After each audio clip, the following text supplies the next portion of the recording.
Sir Kevin Robinson, en su libro El Elemento, donde habla sobre la pasión como el elemento fundamental en los procesos de creación, innovación y aprendizaje, cuenta la historia de una pequeña de 6 años que nunca ponía atención en el salón de clases, excepto en la clase de dibujo, y un día la maestra de dibujo observaba cómo la pequeña trabajaba afanosamente sobre una hoja y le parecía ya fascinante que ni siquiera nada la distraía, ni siquiera levantaba la mirada, y entonces se acercó para ver qué es lo que estaba dibujando la pequeña y le preguntó: ¿qué dibujas? Y le dijo la niña: estoy dibujando a Dios. Le dijo la maestra: pero si nadie sabe qué aspecto tiene Dios. Y le contestó la pequeña: enseguida lo sabrán. Sin duda que la pequeña padecía de todo menos de baja autoestima. Tenía suficiente confianza en ella misma y en lo que sin duda el Espíritu Santo, Dios mismo, le iba poniendo dentro de su corazón.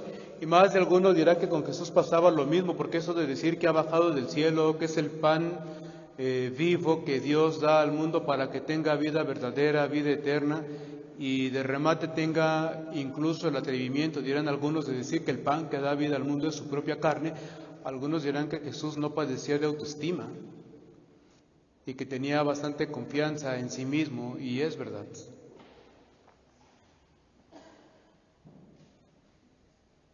Recuerden que estamos en la secuencia del todo el capítulo 6 del cuarto evangelio. Es toda una secuencia narrativa, tiene su lógica interna, toda su unidad, es una secuencia bien trabada. Nosotros comenzamos a escucharla hace 2 domingos, cuando la multiplicación de los panes y de los peces, recuerdan. Luego viene toda una serie de 2 discursos grandes de Jesús y de varios debates con diferentes personas respecto del sentido del pan, lo que eso significa para la vida de los seguidores de Jesús. Todo eso mediado por la escena en la que Jesús camina sobre las aguas y se presenta ante los suyos pronunciando el sagrado nombre de Dios: yo soy. Escena que contiene las claves para comprender toda esa secuencia narrativa. Bien, pues esta frase en la que Jesús dice que el pan que da la vida al mundo es su propia carne, es como el punto de inflexión, el centro, a partir de lo cual va a ir todo teniendo sentido y congruencia. Lo que a mí me interesa destacar ahorita en este momento es que ustedes recordarán que Jesús multiplica los panes para alimentar a una multitud de 5,000 varones, más las mujeres y los niños. Todos eran galileos, es decir, de la zona norte del país, que van a buscar al día siguiente a Jesús y se suben a unas barcas para cruzar el lago, porque se han dado cuenta que Jesús ya no está ahí, que seguramente está del otro lado. Nunca se nos dicen cómo es que aparecieron barcas para transportar a toda esa multitud. Y al día siguiente Jesús les dice: ustedes me buscan porque comieron hasta hartarse. Y ahí nos quedamos el domingo pasado, y hoy amanecimos como en los programas de televisión, como en las caricaturas después de comerciales, y ya no estaban los galileos, ya estaban los judíos, como personajes distintos, como si fueran muchos personajes en toda esa secuencia. A mí me descuidas 2 minutos, dice uno de los memes que me mandaron, y ya me compré 3 libros. Y esa semana que estaba caminando en las calles de Tlalpan, las monjitas me descuidaron 2 minutos y regresé con mis bolsas de libros del Fondo de Cultura Económica, que por pura casualidad me encontré mientras iba caminando para pensar con un poquito de aire fresco, y no pude evitar comprar una novela bastante seductora. Dicho esto, no por el dibujo de una mujer desnuda que aparece en la cubierta de la portada, sino porque el resumen de la contraportada es sensacional. Está escrita por un autor catalán, Andrés Ibáñez. La novela se llama Brilla, Mar del Edén, y trata sobre un avión con 90 pasajeros que se desploma a mitad de mar en el Pacífico mientras volaban de Los Ángeles a Singapur. Y hay una variedad de personajes, entre ellos un obispo católico, una antropóloga mexicana, y entonces caen en una isla aparentemente deshabitada, llena de misterios, de peligros. Y entonces nada más, no sé si por el morbo de ver cómo le hace un obispo católico para sobrevivir en esa isla, o por la belleza de la portada, o porque a mí me gustan mucho las novelas de más de 500 páginas que tienen pasta dura, pero dije, este Big Brother literario no me lo puedo perder. Y entonces están escuchando que están aquí los galileos y de repente los judíos dicen a qué hora salieron, pero hay que decir lo siguiente, en el Evangelio el primer significado de Galileo es que es del norte del país. El primer significado de judío no es la religión, sino que es del sur del país. El norte es Galilea, el sur es Judea, ¿de acuerdo? Pero el Evangelio de San Juan tiene sus propias claves narrativas, es muy especial. Algunos decían que incluso era un evangelio para grupos de iniciados, grupos mistéricos y de unos cuantos pocos elegidos. Tampoco es para tanto, pero sí es verdad que al autor le gusta mucho jugar con los símbolos y darles más de un sentido. Y entonces, judío no solamente significa el que procede de la parte sur del país. Judío en el cuarto evangelio, en el mundo del cuarto evangelio, también representa a la persona que rechaza a Jesús. Y entonces cuando en el evangelio se nos dice que los judíos preguntan cómo es que porque además no es lógico, si son de la parte sur del país, ¿cómo pueden decir que son vecinos casi de su papá y de su mamá en el norte del país? Es decir, la cuestión es que se hacen judíos cuando rechazan a Jesús, cuando cuestionan a Jesús, cuando ya no creen en Jesús. ¿Cómo que ha bajado del cielo? Pues si Pepe y yo somos compadres de toda la vida, nos conocemos desde chiquititos, conocemos a Jesús, lo cargué así como las tías de los pueblos, que siempre, cada que las visitas en las vacaciones, siempre te dicen lo mismo, pero criatura, ¿cuánto has crecido? Estabas chiquitito cuando te trajo tu madre la primera vez. Entonces, ¿cómo que ha bajado del cielo? Ahora nos van a decir que ha bajado del cielo. Es el rechazar a Jesús. Y esto de que haya gente que acepta a Jesús y luego de repente las cosas ya no le gusten, le parecen incongruentes, fantasiosas y entonces, o muy duras, muy difíciles de sobrellevar y entonces pasan de la fascinación al desencanto y luego al rechazo. Es decir, es el peligro que tenemos todos de al principio sentir fascinación por la persona de Jesús, por su enseñanza, pero conforme pasa el tiempo sentirnos desilusionados, desencantados y terminar rechazándolo. Es decir, el peligro es pasar de galileos a judíos en este sentido. O como decía Cricri, porque siempre ha habido personas de todos los niveles de fe, hay gente que es muy superficial, hay gente que en cambio le gusta profundizar en su amistad con el Señor, hay gente que viene a misa a cumplir, hay gente que viene a alimentarse del Señor, no es lo mismo. Entonces siempre ha habido así, gente, cristianos más avanzados, cristianos menos avanzados, o como cantaba Cricri, corren los caballitos, los grandotes y los chiquitos, porque allá en la caballeriza, Doña Paja los llamó.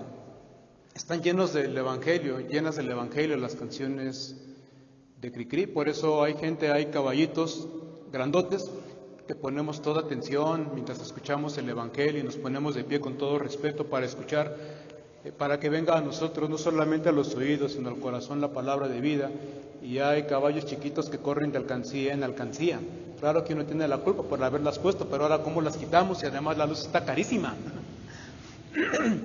Hay caballitos chiquitos que vienen aquí a revisar el Face y, en fin, siempre los ha habido. Pienso, puede ser, por ejemplo, ahora que el cardenal ha anunciado, el señor arzobispo aquí en la Ciudad de México, la reforma para el proceso de formación para la recepción de sacramentos de primera comunión y confirmación. Para los caballos, los grandotes, pues uno dice, está bien, hay que asegurarnos de que los niños sepan abrir su corazón para recibir el amor de Dios a través de la comunión y de la confirmación. Y dice uno, está bien, es un proceso que nos forma para la vida cristiana, pero los caballos, los chiquitos, se han escandalizado y los medios de comunicación han hecho eco de los caballos chiquitos y han dicho que la Iglesia ha endurecido los requisitos para recibir la comunión y la confirmación, que por eso la Iglesia pierde feligreses cada día en masa, porque somos unos insensibles y ahora lo último que nos faltaba es exigir un año más a los niños para que se vengan a formar para la primera comunión y que ya les pedimos que estudien tanto como si fuera una maestría. Ya quisiera yo saber en qué universidad con 1 hora a la semana se puede recibir una maestría. Pero nos lo han dicho ahora. Hay gente, la verdad, muy de mente retorcida, que viene a decir que lo que queremos, lo que pasa que como los sacerdotes somos todos unos pederastas, lo único que andamos buscando son pretextos para tener a los niños cerca de nosotros, a ver a qué horas caen en nuestras mugrosas garras.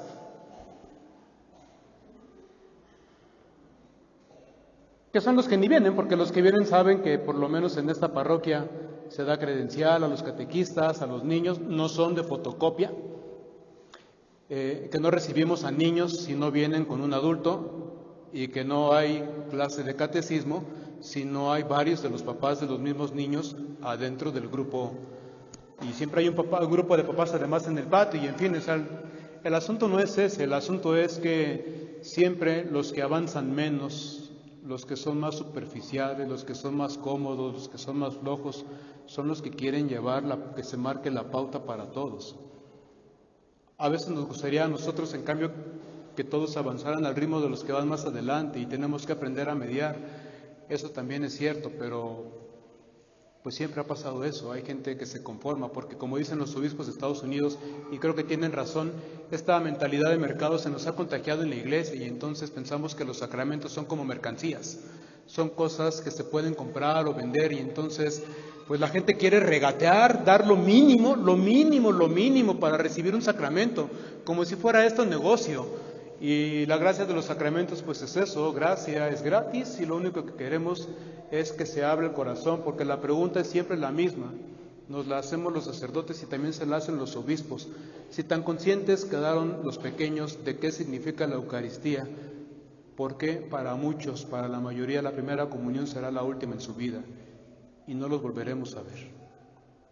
¿Por qué sin tan conscientes son los jóvenes y los niños de que el Espíritu Santo es nuestra fuerza de vida? ¿Por qué parece la graduación de la iglesia, se confirman y no los volvemos a ver? Si acaso hasta que se casan. Y ahora nos ha tocado el proceso de formación para el matrimonio, pero también la pregunta se impone. ¿Por qué si los jóvenes están conscientes de lo que es el matrimonio, de lo que implica el matrimonio como sacramento, por qué se casan y se divorcian a los 3, 4, 5 años y dicen, ya eso se acabó y ya?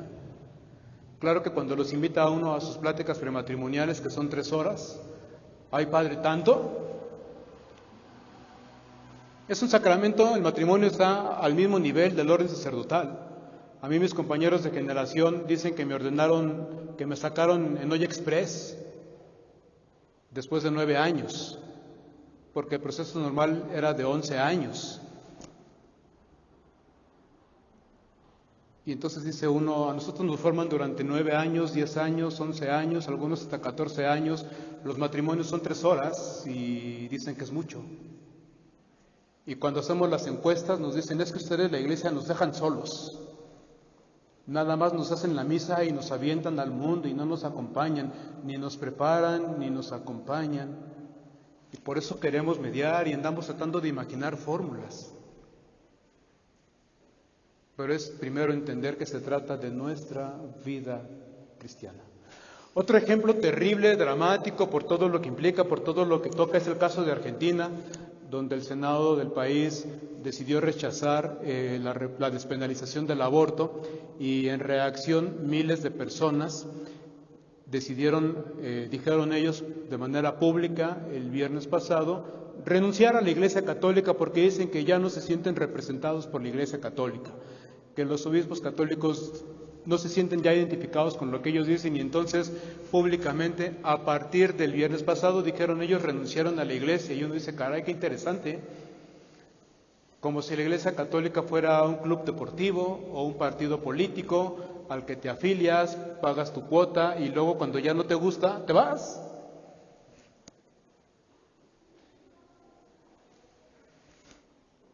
Nos hace católicos al haber sido sumergidos en el Espíritu del Señor Jesús y reconocer que hemos muerto a la vida meramente biológica para resucitar con el Señor a la vida de la gracia.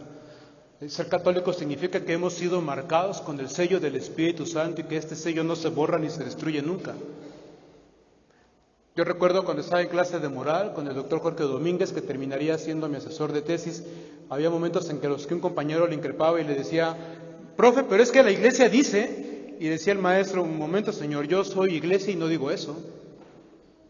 Bueno, pero es que el Papa fulano dijo, o el obispo sutano dice, o tal documento dice. Y decía el maestro, entonces ya nos vamos entendiendo, compañero. Un papa puede decir una cosa, un obispo puede decir una cosa, un documento puede decir una cosa, pero la iglesia en su conjunto puede que diga otra cosa.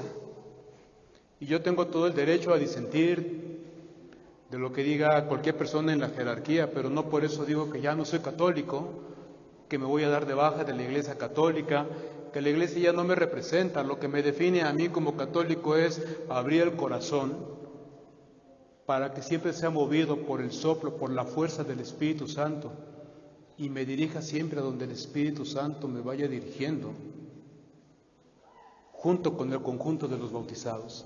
Eso es ser católico. Equivocados, por supuesto, nos podemos equivocar todos, muchos, pero no nos desafiliamos de la Iglesia. En alguna ocasión Miguelito, el amigo de Mafalda, salió a la calle, tocó la puerta del timbre, se echó a correr, se escondió, salió el señor, volteó a un lado, volteó al otro, se enojó porque no había nadie y a la vuelta de la esquina Miguelito, con el corazón todo palpitante, él asustado decía, a veces me pregunto si soy un travieso auténtico o soy un estúpido costumbrista.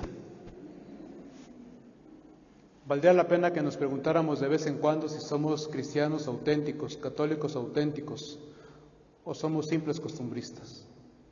Habría que preguntarnos si no hemos creído que los sacramentos son cosas que hay que comprar al precio más barato, o son el pan de vida eterna, el vehículo por el cual Dios nos fortalece para poder enfrentar la vida con gallardía y con dignidad, con la dignidad y la libertad de sus hijos.